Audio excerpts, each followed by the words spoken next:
Bonjour, bonjour à tous et bienvenue ici à notre webinaire de l'OMS TechNet 21 et pourquoi est-ce que la question du genre est importante dans le cadre de la validation. Donc ici, c'est notre troisième session. Nous allons ici nous concentrer justement sur nos différentes actions. Vous pouvez donc ici nous suivre en français. Pour ce faire, sélectionnez le globe ici en bas de votre écran. Et ici, si vous avez des difficultés, n'hésitez surtout pas ici à m'envoyer un message dans le chat. Vous pouvez écouter cette présentation en français et il vous suffit de cliquer sur le bouton Interprétation en bas de votre fenêtre Zoom et sélectionner Français.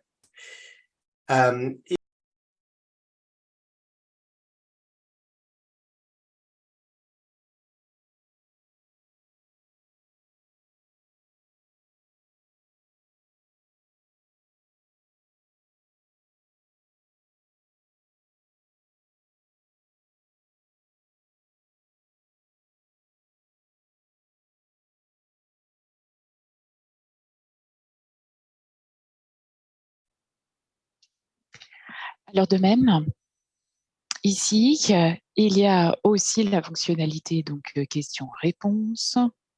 À tout moment, vous pouvez donc ici intervenir pour notamment ici revenir sur tous les éléments, puisque à la fin de la session, nous aurons le temps d'échanger. Donc à tout moment, ici, c'est ce que vous pourrez faire. Et puis, de même, ici, vous aurez aussi de toute façon pour voir toutes ces informations, que le lien ici vers l'enregistrement qui vous sera disponible.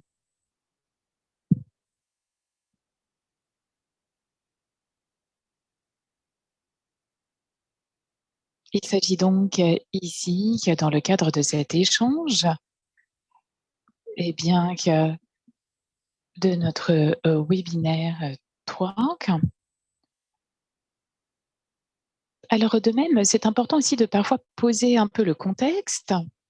Ici, il s'agit évidemment d'une série qui se base sur les recommandations ici qui ont été émises, notamment d'ailleurs dans le cadre des informations, notamment sur la question du genre ici.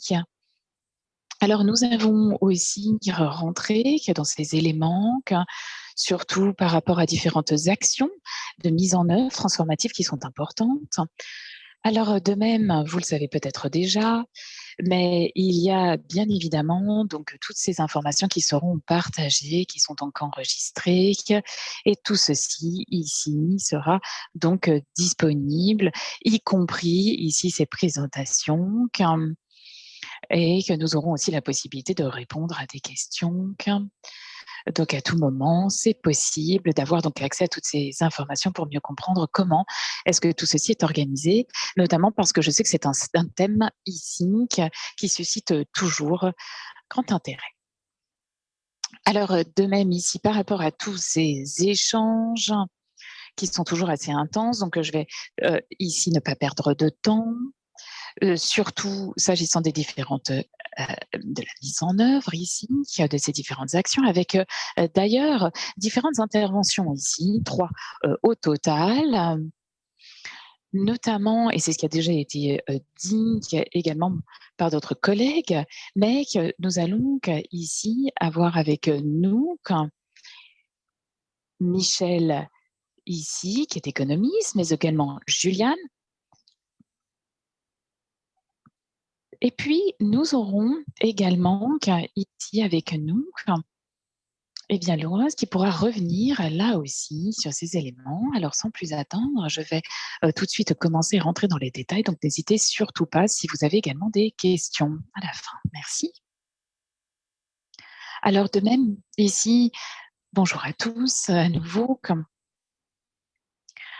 Alors, par rapport à ces éléments et notamment ici à ces interventions, avec une évaluation qui est aussi nécessaire. Donc, il s'agit vraiment d'un outil qui nous permet vraiment cette auto-évaluation de notre travail aussi, surtout s'agissant de la réactivité. Alors, il y a différentes catégories ici que nous avons, dont nous disposons. Alors cela comprend ici différentes pratiques et politiques, stratégies qui permettent aussi de renforcer finalement ici certains aspects. Donc, parmi ces catégories qui sont aussi souvent mentionnées, qu'il y a aussi différentes différences qui peuvent être mentionnées. Alors, il y a ce qu'on appelle aussi ces stratégies qui sont aveugles face à certains thèmes, et ça veut dire qu'il n'y a pas de discernement ici. Et puis, il y a aussi ce que l'on appelle spécifique ou et sensible à ces questions. Donc là, encore une fois, il y a cette interaction qui est mise en œuvre, mais on ne répond pas nécessairement vraiment à la cause profonde ici de ces inégalités. Et ensuite, il y a aussi des actions qui peuvent être nécessaires, mais qui peuvent être donc spécifiques, afin de pouvoir parfois remettre en cause ici certains états d'esprit qui ne nous permettent pas nécessairement d'atteindre nos objectifs. Et toujours sur cette même question ici, et c'est ce que l'on voit ici, notamment lorsqu'on évolue, et donc on était sur la fin ici, sur la droite, avec ces aspects de transformation, où là vraiment, eh bien, on peut promouvoir d'autres normes, d'autres rôles, d'autres liens. Donc c'est ce qui était absolument important. Aussi, ici, par rapport à ce domaine de travail qui est important, évidemment, on parle de la dynamique ici, d'une dynamique qui est vraiment très importante dans le cadre du secteur de la santé. Et notamment lorsque vous regardez, d'ailleurs même au niveau international ici, avec notamment les différents pays qui ont participé, nous savons très bien qu'en général aussi, il y a toute une sensibilisation à faire, notamment auprès des femmes, parce qu'elles sont bien évidemment nombreuses à travailler dans le secteur de la santé, donc il est important de pouvoir répondre aux besoins. Alors, on sait ici que parfois c'est un secteur qui est plus féminin, et que par conséquent, il faut pouvoir avoir cette participation. Alors, dans le cadre également de ce qui peut être créé, qui est de cette vue d'ensemble ici, il y a eu différentes études, mais il faut aussi parfois pouvoir nuancer. On ne peut pas nécessairement dire que tout s'appliquera de la même manière à l'ensemble des pays. Il y a certains pays où il y a des variations. Il faut donc aussi prendre cela en compte. Cependant, il y a souvent des dynamiques qui sont assez similaires. Alors, il y a différentes dynamiques alors que l'on peut discerner, notamment eh bien, il y a aussi certains thèmes qui sont plus importants que d'autres. Alors, on sait, par exemple, notamment qu'il s'agit d'agir avec différents groupes, alors, notamment avec, les sages-femmes, les professionnels de santé, les médecins ici, les pharmacies et donc tout ceci est important afin de pouvoir revenir ici, presque j'ai l'impression, sur cette, ségrégation à l'horizontale comme on appelle cela et donc c'est aussi important aussi de noter qu'il faut prendre en compte donc toutes les parties prenantes. Et puis, il y a aussi un aspect vertical. Pourquoi? Parce qu'en général, il y a aussi des clusters. Donc, c'est pour cela qu'il faut pouvoir ici échanger, prendre cela en compte et aussi avoir une bonne représentativité, même au niveau local, au niveau national, avoir une bonne représentativité. Donc, et puis, comme nous le savons aussi, eh bien que s'agissant aussi des résultats, qui sont, disponibles, donc nous savons très bien qu'il y a, des différences.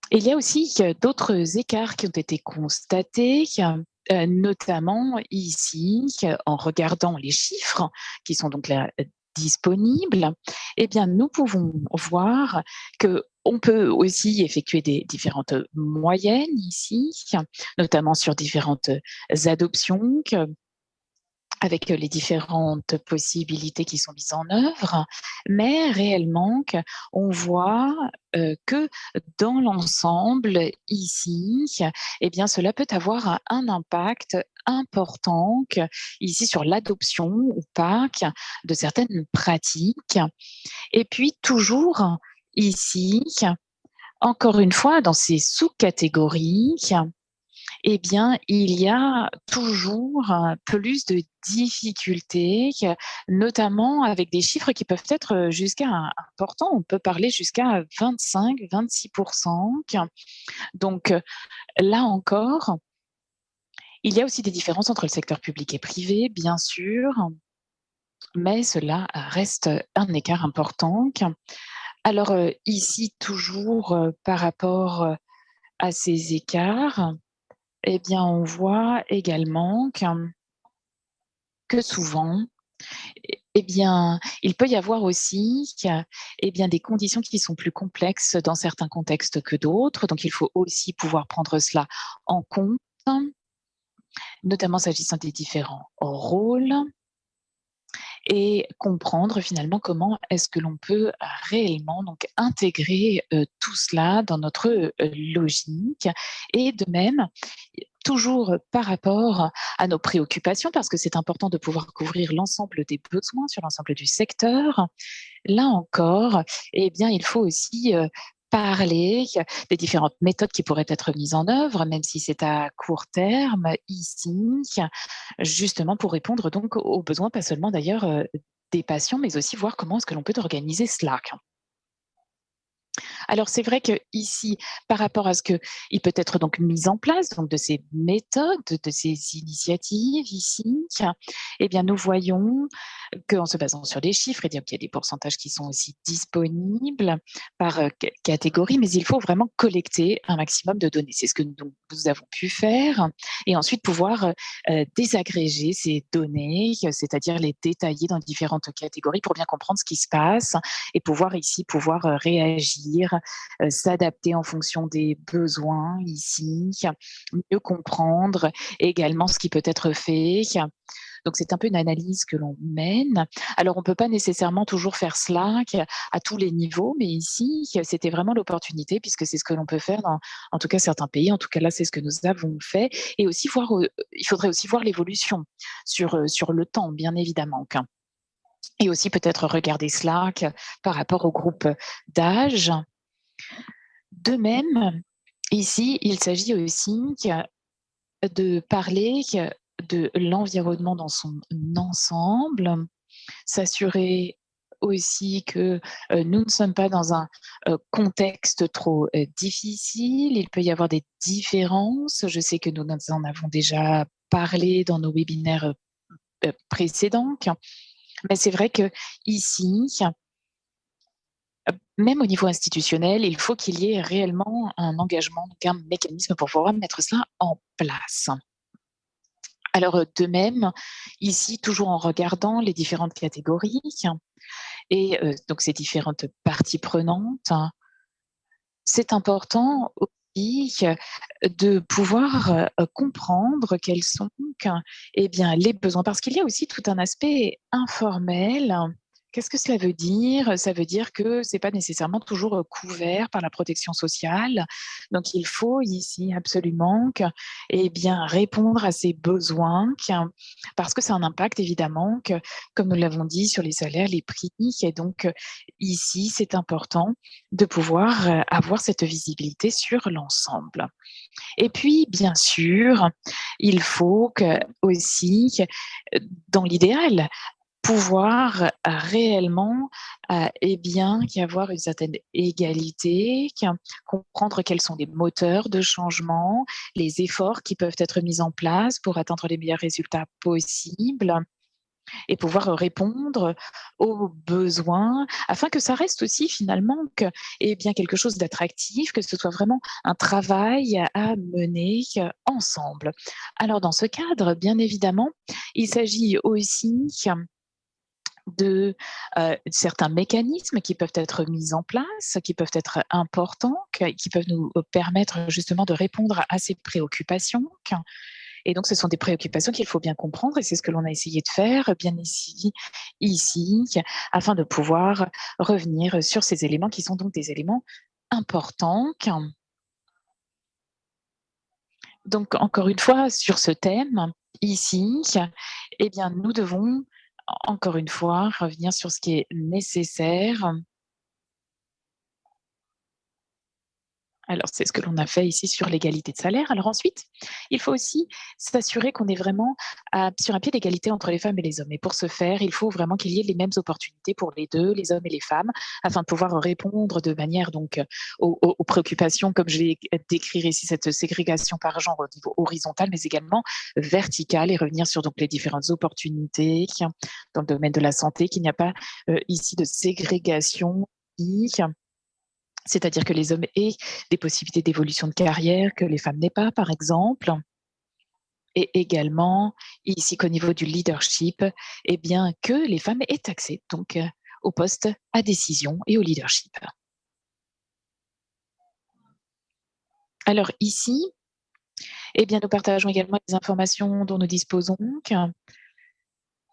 auprès de l'OMS sur cette égalité du genre en matière de santé et du personnel de soins et de santé. Alors, vous voyez ici différents documents stratégiques qui sont en lien avec les différentes résolutions, notamment sur cette stratégie mondiale de l'OMS.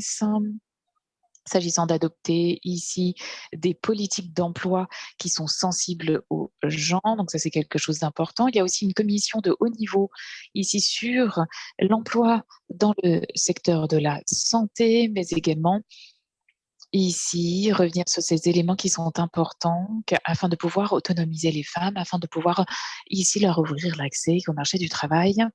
Et puis, nous avons aussi un plan d'action ou plusieurs plans d'action en matière de santé. Vous voyez ici ce qui a déjà été établi, notamment, eh bien, ici, le nouveau plan d'action 2022-2030, ici sur différentes consultations qui, ici, appliquent cette vision justement basée sur le genre, afin de pouvoir ici planifier au mieux ces plans d'action pour construire réellement ici des éléments qui sont importants, qui concernent le genre et répondre donc aux besoins au niveau national, mais aussi international, afin de pouvoir promouvoir l'égalité au sein de ce secteur d'activité. Ce qui est important, évidemment, c'est de parler du fait que c'est quelque chose de très euh, transverse avec différents secteurs qui sont impliqués, mais vous voyez aussi toutes ces ressources techniques qui sont donc disponibles afin de pouvoir nous aider à mieux comprendre ici les besoins avec ces indicateurs. Donc cela correspond à notre première analyse du genre.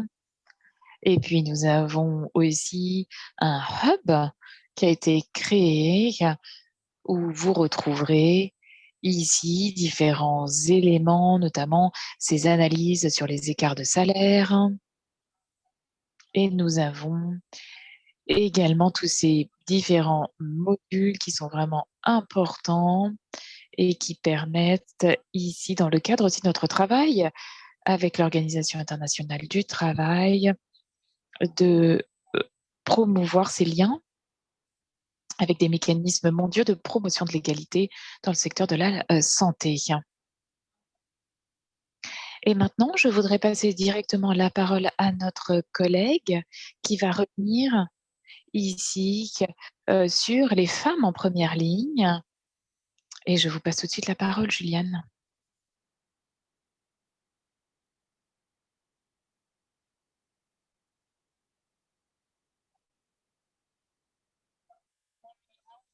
Bonjour, bonjour à tous.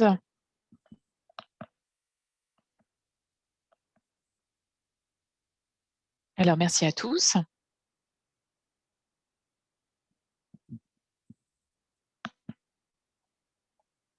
Alors aujourd'hui, je voudrais revenir sur cette initiative sur les femmes en première ligne dans le secteur de la santé, afin de pouvoir parler des défis ici que l'on rencontre dans le cadre de notre programme. Ne pas, par exemple, afin de pouvoir les identifier, ces défis, et savoir finalement comment, eh bien, évidemment, répondre, quelles sont les solutions pour surmonter ces défis auxquels nous devons donc faire face. C'est un travail ici que nous sommes en train de faire avec nos partenaires en matière d'éradication de la polio, la CDC, UNICEF, l'OMS et le gouvernement du Pakistan. Alors, pour mettre cela en contexte, il fallait réduire ici le nombre d'enfants qui a 0 dose ici et les refus de vaccination qui restent une barrière évidemment à l'éradication de la polio. Nous voulions également être en contact avec le personnel de première ligne ici. Parce qu'évidemment, c'est un personnel ici qui font du porte-à-porte afin de pouvoir vacciner les enfants au Pakistan, mais il y a de très nombreux défis à se relever. Et il n'y avait pas non plus de manière systématique ici de pouvoir écouter finalement ce personnel en première ligne, comment pouvoir rapidement répondre à leurs préoccupations, apporter des solutions.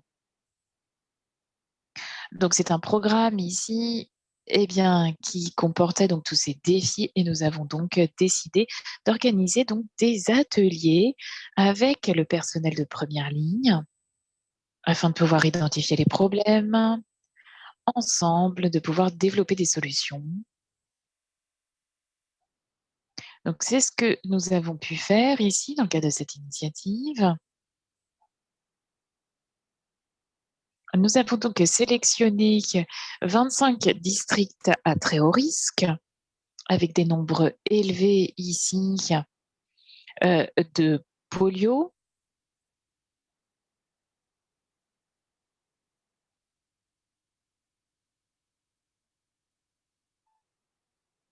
Alors par rapport à cette initiative, elle a été donc coordonnée dans le cadre du centre d'urgence qui coordonne la réponse en matière de polio.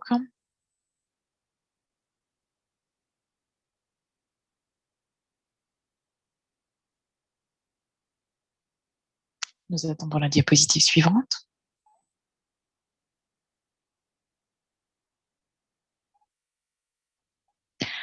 Alors ici, quelle a été la méthodologie utilisée? Alors tout d'abord, nous avons ici eh bien, repris eh bien, une enquête par téléphone randomisée, ici structurée, d'hommes et de femmes donc qui travaillent en première ligne. Alors ici, c'est important parce que c'était tout simplement ici une enquête téléphonique. Donc c'est très facile d'y répondre, il n'y a pas besoin d'avoir un smartphone. Donc dans le cadre de cette structure, nous avons donc pu comprendre les expériences, donc c'est ce que nous avons effectué. Alors les questions ici qui ont été reçues, les réponses plutôt, eh bien nous les avons analysées et regardé donc les différentes barrières qui nous ont été ici adressées.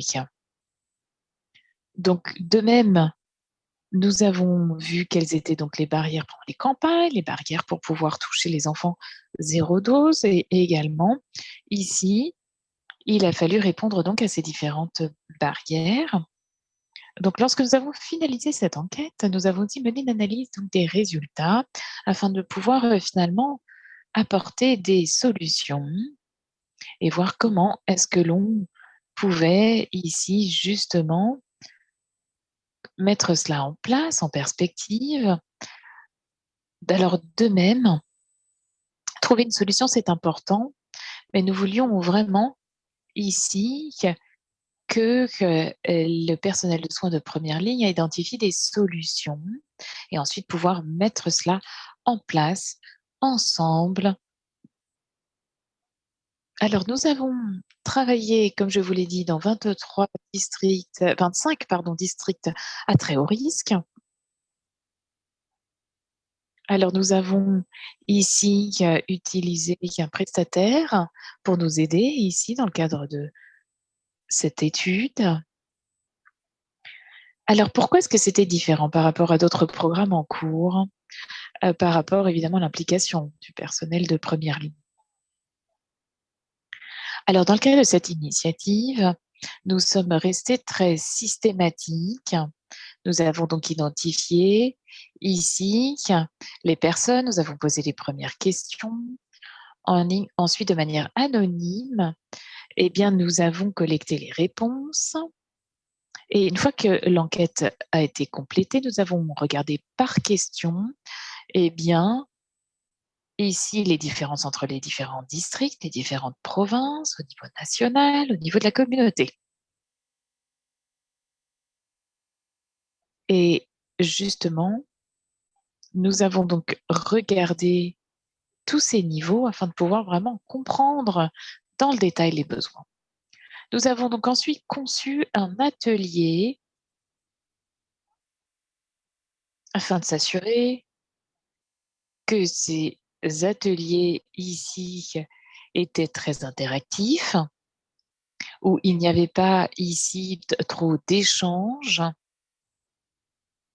c'est-à-dire il s'agissait vraiment d'entendre les défis sans interrompre les professionnels de santé, sans remise en question. Il s'agissait réellement ici de comprendre finalement les besoins. Donc après cela, alors nous avons pu évidemment observer, mais c'était quelque chose de très important afin de pouvoir réellement avoir cet engagement et valider donc les informations et de comprendre ici les défis nécessaires.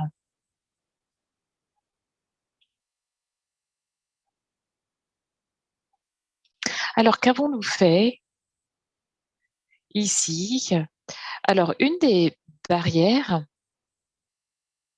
c'est que tout d'abord 1 sur 10, c'était qu'il était donc facile vraiment de contacter tous les ménages. Donc c'est de la porte à porte ici, hein, c'est ce que je vous disais tout à l'heure.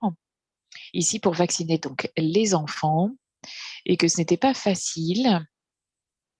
Et lorsqu'on leur a posé les questions: «Mais pourquoi est-ce que vous pouvez pas ici eh bien pénétrer dans ces maisons?» Alors il y a différentes raisons ici qui ont été mentionnées. Dans différents districts, par exemple Karachi ici ou Hyderabad, eh bien, vous voyez que certains n'ont pas pu pénétrer dans ces maisons. C'est parce qu'il n'y a pas de transport, donc à 68. Donc également, les transports sont trop chers, ou on ne peut pas cibler ici.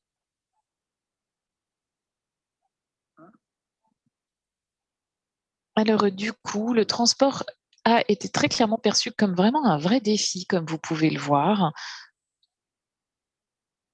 Alors, malgré ce financement, nous avons réalisé que cela ne suffisait pas et donc ici, eh bien, nous avons réalisé que c'était donc un thème très important.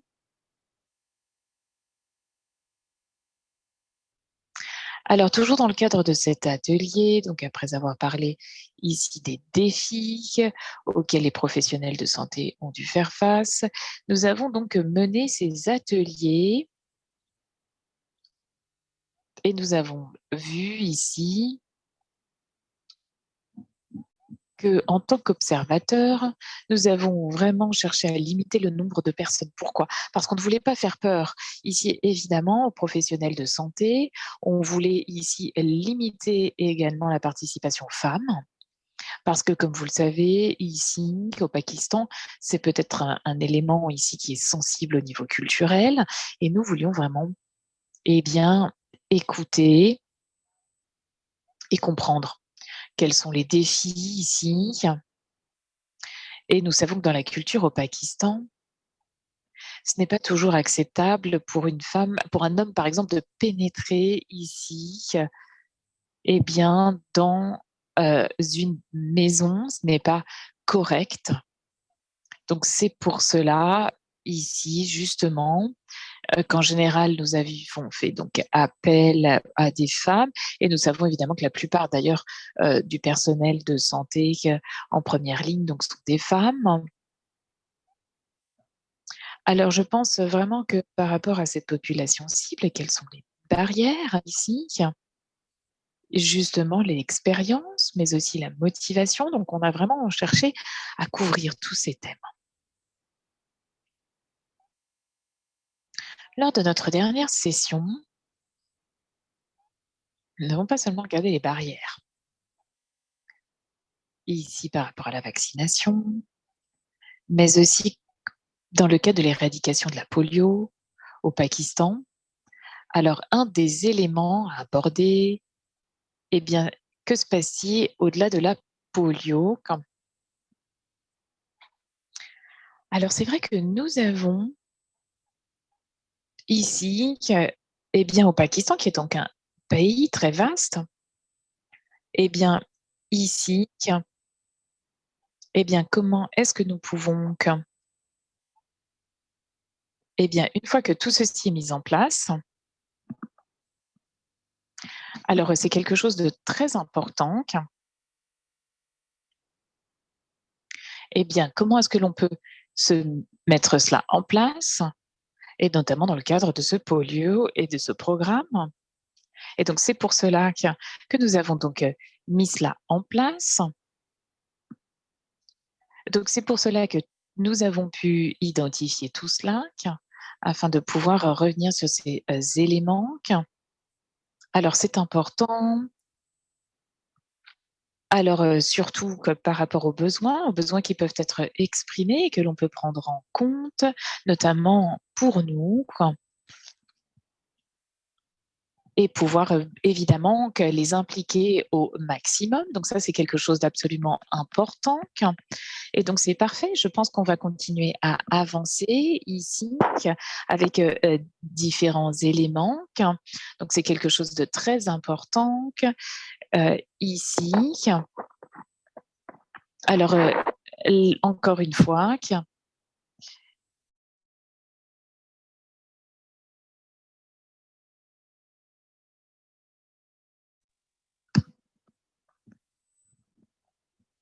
alors nous allons bien évidemment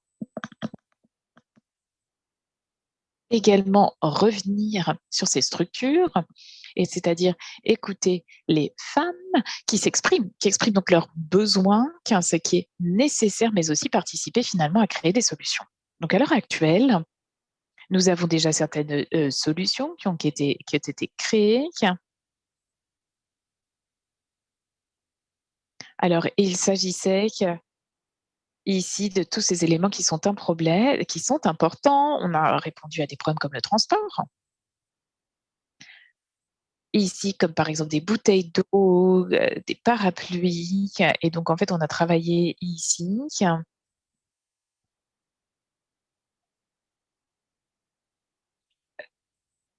Et nous avons donc pu constater vraiment un partenariat très fort ici et une réelle réponse. Alors, j'arrive à la fin de ma présentation. Je ne vais pas revenir sur cette diapositive en détail, mais à titre de rappel, on a commencé par écouter. Ensuite, co-concevoir ici les solutions. Alors, on est à la deuxième étape où on est en train de voir justement les solutions qui ont été co-créées pour la mise en œuvre.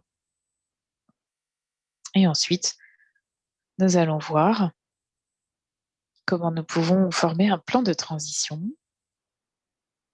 afin de prendre en compte, évidemment, les différents domaines qui ont donc été identifiés et comment est-ce que l'on pourrait réellement ici apporter donc un soutien concret au personnel de première ligne.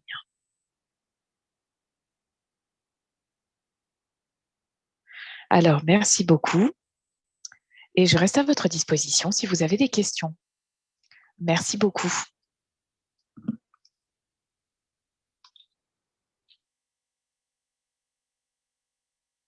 Merci beaucoup. Laurent, si vous êtes avec nous. Bonjour à tous. Bon après-midi, vous tous en ligne. Cette présentation va être faite en français. Il faut juste que je puisse l'interprétation puisse suivre. Donc, je vais cliquer sur l'interprétation en français. Voilà, c'est fait. Donc, il s'agit de vous présenter cet après-midi une étude de cas du Niger sur le genre et les personnels de santé. Nous avons suivi tout à l'heure Michel présenter les grands enjeux liés au genre et les personnels de santé. Dans cette étude de cas, nous allons vous présenter un exemple concret de stratégies mises en œuvre pour pouvoir répondre à ces enjeux au Niger. Alors, cette présentation a été bien sûr préparée par un Nigérien, donc vraiment, ce n'est pas nous de l'OMS qui le présentons, mais c'est vraiment, nous sommes substitués à lui parce qu'il n'était pas disponible cet après-midi, mais c'est Monsieur Murtala Abdou Ilou qui a préparé cette présentation. Next. Alors, next. Next. OK, thank you. Alors, cette présentation portera essentiellement en premier sur la politique adoptée au Niger pour pouvoir mettre en place pour pouvoir prendre vraiment prendre au sérieux toute la question du genre et pour pouvoir transformer le pays et pour atteindre les objectifs du développement que le pays s'est donné. Ensuite, bien sûr, nous poursuivrons cette présentation par les réponses apportées. D'abord, une présentation excusez-moi, parce que je vois mal. Je suis à vous tout de suite. J'ai un problème avec mon...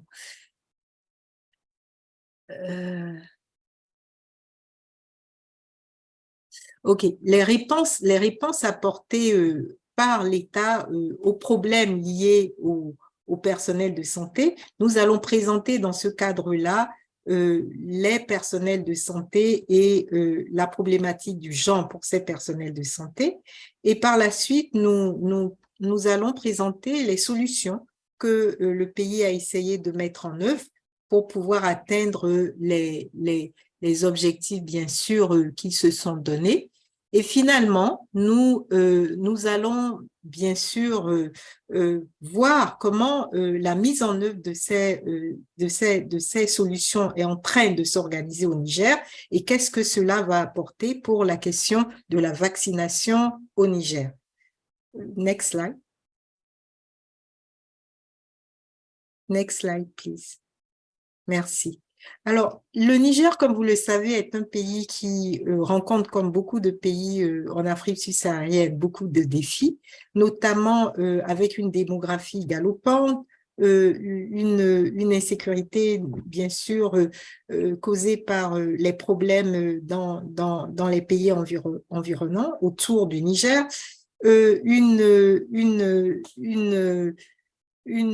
un accès limité aux services de santé pour l'ensemble de la population et aussi des barrières culturelles qui influent directement sur la question du genre. Alors, qu'est-ce que le pays a voulu mettre en œuvre pour pouvoir contrer ces différents problèmes?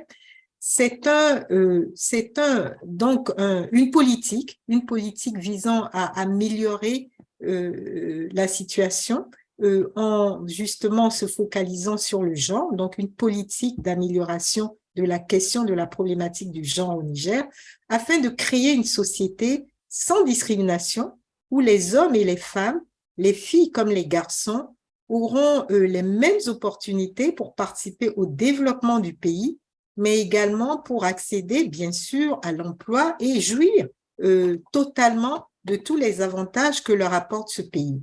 Donc, cette politique a été adoptée et elle couvrira la période de 10 ans, de 2017 à 2027, et contribuera fortement à l'atteinte des objectifs du développement.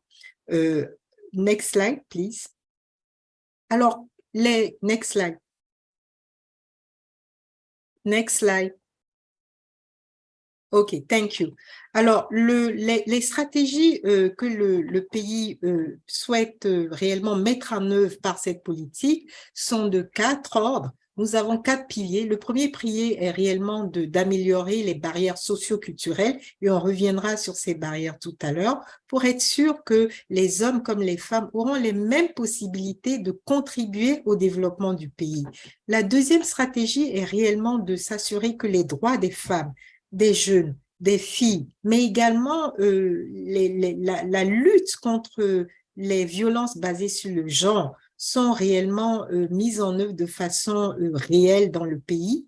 Le troisième pilier réfère notamment au développement économique. Comment s'assurer que ce développement économique va prendre en compte le changement climatique, les différents risques, bien sûr les catastrophes, la migration, dont on sait qu'il est un problème clé au Niger, et bien sûr les urgences humanitaires.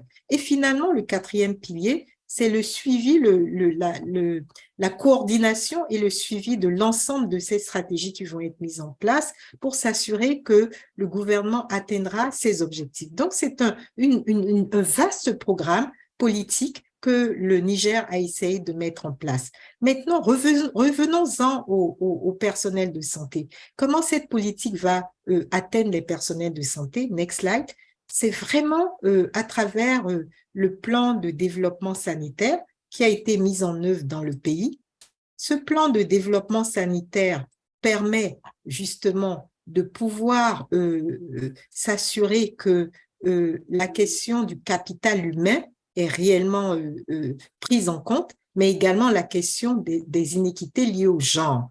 Et dans ce plan, un accent particulier a été mis sur la question de l'accès aux services de santé, la nutrition, mais également de s'assurer que les populations puissent avoir accès à de l'eau, que l'hygiène et l'assainissement soient une réalité améliorée, mais également que la protection sociale soit également prise en compte. Vous voyez, donc tous les secteurs sociaux sont réellement pris en compte dans ce plan, mais de façon accentuée pour s'assurer que la politique de genre puisse être mise en œuvre.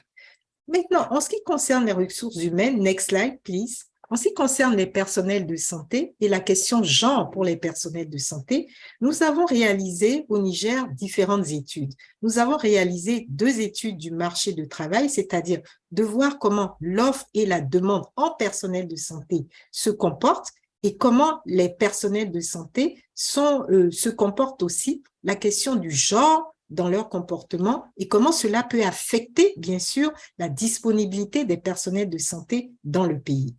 Alors, comme vous le voyez dans cette première diapo sur le genre et les personnels de santé, on constate que les femmes ont moins accès aux formations médicales. Michel l'a dit tout à l'heure, ma collègue Michel l'a dit tout à l'heure, que l'un des problèmes que l'on réalisait dans la question genre et personnel de santé, c'est l'accès aux femmes à ces formations notamment, qui sont des formations de niveau élevé, comme la formation médicale. Alors, on le voit au Niger, cette question est une réalité, mais dans les derniers résultats de l'analyse du marché du travail que nous n'avons pas présenté ici, parce que ces résultats n'ont pas été encore validés par le gouvernement, nous constatons que cette tendance ne s'est pas améliorée, n'a pas été inversée. Donc, les femmes ont toujours moins accès aux formations médicales dans le pays. Next slide, please. Alors, de la même façon, on constate par l'étude du marché du travail que le personnel de santé, comme l'a si bien précisé Michel, se féminise. Donc, dans le secteur public, le personnel de santé féminin est plus nombreux. Dans le secteur privé, il talonne le nombre de personnel féminin, talonne le nombre de personnel masculin. Donc, on voit que ne pas prendre en compte la question genre dans un pays où le personnel se féminise de la santé serait une erreur et c'est pour cela que le gouvernement a tenu à prendre les actions que je vais vous présenter tout à l'heure. Next slide, please.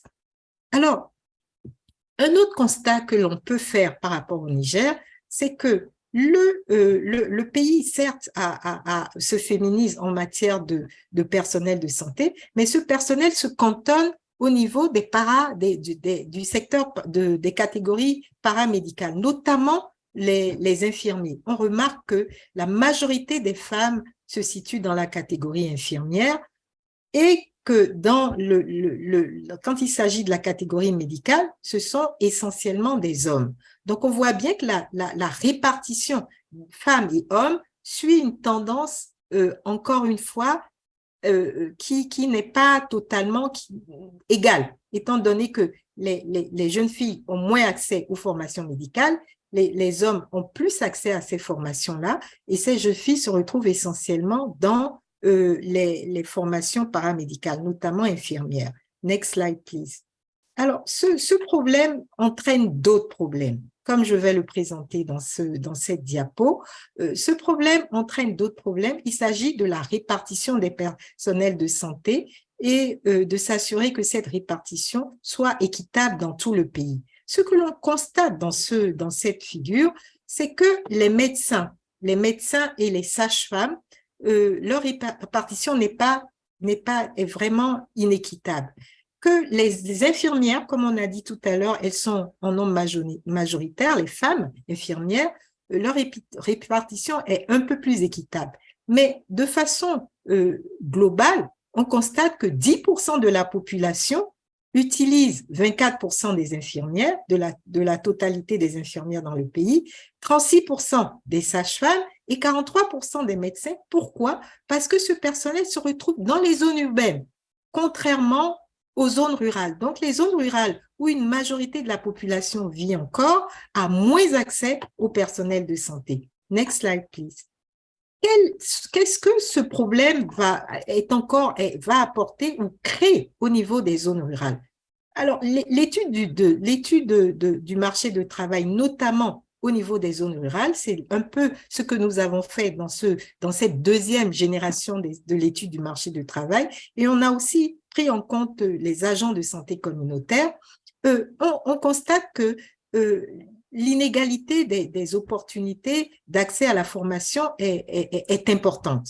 D'une part, les écoles de formation de santé publique, même paramédicales, ne sont pas nombreuses dans les régions ou dans les zones proches des zones rurales. C'est déjà un problème qui freine l'accessibilité. Et deuxièmement, les populations des zones rurales ont moins de ressources pour pouvoir financer justement les formations des filles. S'ils doivent choisir entre leurs filles et leurs garçons, ils vont préférer financer les formations de leurs fils que de leurs filles, parce que leurs ressources sont limitées. Or, ces formations sont payantes, puisque le secteur privé, surtout en matière de formation paramédicale, est très présent. Donc, les populations ne peuvent pas payer, les parents, les coûts directs ou indirects liés à ces formations. Scolarité, logement, nourriture pour les enfants. Or, les politiques, bien sûr, qui sont mises en œuvre n'ont pas encore eu d'effet sur ces questions au niveau des zones rurales. Le deuxième élément qui est très important, qui ressort de l'étude du marché du travail deuxième génération, c'est le refus aussi, la résistance des femmes, des jeunes filles à vouloir s'éloigner loin de leur famille pour aller travailler. Ce qui signifie que quand le ministère de la Santé veut les déployer, veut les répartir, les envoyer travailler dans les zones rurales, n'oubliez pas qu'elles sont formées dans les zones urbaines, et bien celles-ci n'y vont pas parce que d'une part, pour qu'elles puissent s'éloigner de leur famille, il faut l'autorisation du père ou du mari, autorisation qu'elles n'auront pas. Et de toute façon, elles ne sont pas intéressées à avoir cette autorisation puisqu'elles veulent rester le plus près possible de leur famille. Alors, évidemment, comme nous l'avons dit tout à l'heure, les besoins de santé en conséquence des populations rurales ne sont pas comblés. Et un dernier point qui ressort aussi de cette étude, c'est que de toute façon, les conditions de travail dont parlait Michel tout à l'heure, que ce soit la carrière, que ce soit la formation continue, que ce soit les primes et les indemnités, ne sont pas à la hauteur des attentes de ces personnels de santé, y compris, bien entendu, y compris les agents de santé communautaire. Alors, qu'est-ce que le gouvernement a essayé de faire suite à ces analyses qu'on a fait en 2014 et qu'on a répété en 2022? Le gouvernement a intégré déjà certains des résultats de 2014 dans le plan de développement économique et social qui vient d'être élaboré. Et cette intégration se traduit par, évidemment, l'adoption d'une stratégie, d'une approche qui va permettre de former, de recruter, d'améliorer les conditions de travail des personnels de santé dans les zones rurales. C'est ce que nous appelons l'approche du pipeline rural. Il s'agit de permettre aux enfants, aux jeunes, aux filles comme aux garçons dans les zones rurales de pouvoir accéder aux formations, que ce soit en santé, que ce soit en agriculture, que ce soit en éducation, que ce soit dans les secteurs sociaux, pour pouvoir être recrutés dans les zones où ils vivent, mais avec des conditions de travail absolument acceptable. Alors, cette stratégie intersectorielle qui a été développée par l'ensemble des secteurs concernés va commencer, la mise en œuvre va commencer, et est difficile parce qu'elle est multisectorielle, mais certains éléments ont déjà été pris en compte par les différents partenaires qui accompagnent le Niger. Donc, cette stratégie va permettre du pipeline rural d'assurer, d'améliorer la mise en œuvre des services liés aux soins de santé primaire, va favoriser le développement économique local, mais également la santé communautaire, dont on a parlé tout à l'heure pour le cas du Pakistan, en mettant l'accent sur l'éducation, la formation des jeunes, des filles, que ce soit au collège, que ce soit au niveau des professions, des écoles professionnelles, ou que ce soit à l'université, et ensuite de leur pouvoir de permettre d'accéder à des emplois décents. Donc, par une politique très favorable à ces jeunes vivant dans les zones rurales, l'emploi et finalement la fidélisation de ce personnel-là. Alors, comment cette stratégie a commencé à être mise en œuvre? Déjà, pour pouvoir la mettre en œuvre, il faut qu'au niveau structurel, les éléments existent. Il faut qu'il y ait des routes pour que le transport, on a parlé de la question des transports par rapport aux agents de santé communautaire dans la précédente présentation. Il faut que les centres de santé existent. Il faut que l'accès à l'eau et l'assainissement soit une réalité. Il faut que les écoles publiques et privées soient accréditées, c'est-à-dire que la qualité de formation de ces écoles soit valable. Eh bien, déjà, la Banque mondiale, avec un important financement, donc un prêt fait par l'État pour pouvoir mettre en place également tous ces éléments dans les zones rurales pour assurer que les conditions de mise en œuvre du pipeline rural seront totalement présentes. Et cela va permettre, bien sûr, une fois cette phase dépassée, bien sûr, la mise en œuvre du pipeline rural va commencer par un accompagnement des partenaires de coopération bilatérale, mais également va se poursuivre avec le financement des prêts que l'État fait auprès de la Banque islamique de développement, la Banque africaine de développement et la Banque mondiale. Alors, comment ce programme qui est national va impacter sur, bien sûr, les femmes, hein, quand on parle de vaccination? D'abord, on pense que ce programme va permettre aux femmes, aux enfants de pouvoir respecter les calendriers vaccinaux. Mais également, il va permettre d'améliorer les services de santé au niveau rural en répondant principalement aux besoins des femmes, des enfants et des adolescents, et aussi de favoriser les agents de santé communautaire et aussi les agents de vaccination d'accéder plus facilement aux femmes, aux enfants, en les sensibilisant sur la question de la vaccination.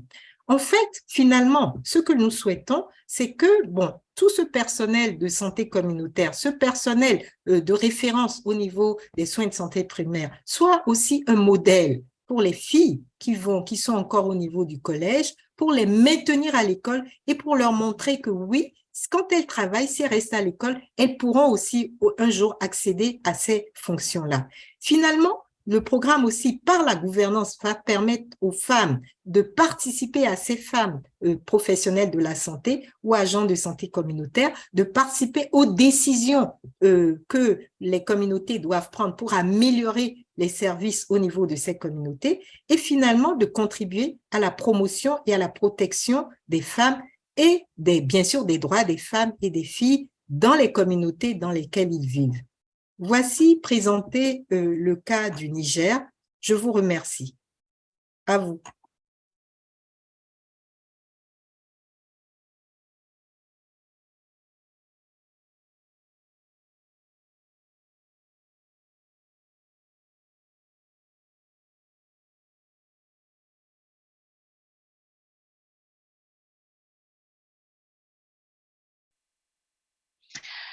Alors, merci beaucoup. Merci, Laurence, pour toute cette présentation et pour toutes ces informations.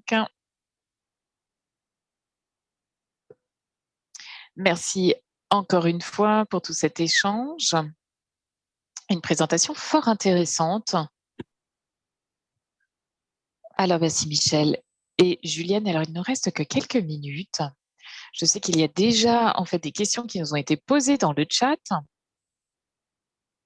Alors, je sais que Gilliane a déjà répondu ici à certaines questions, donc merci beaucoup. Alors, je vais juste regarder. Je ne sais pas s'il y a d'autres questions pour Laurence.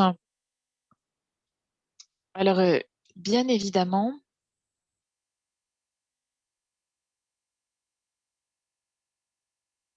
alors par rapport à ces différents éléments, alors je sais que vous avez déjà répondu.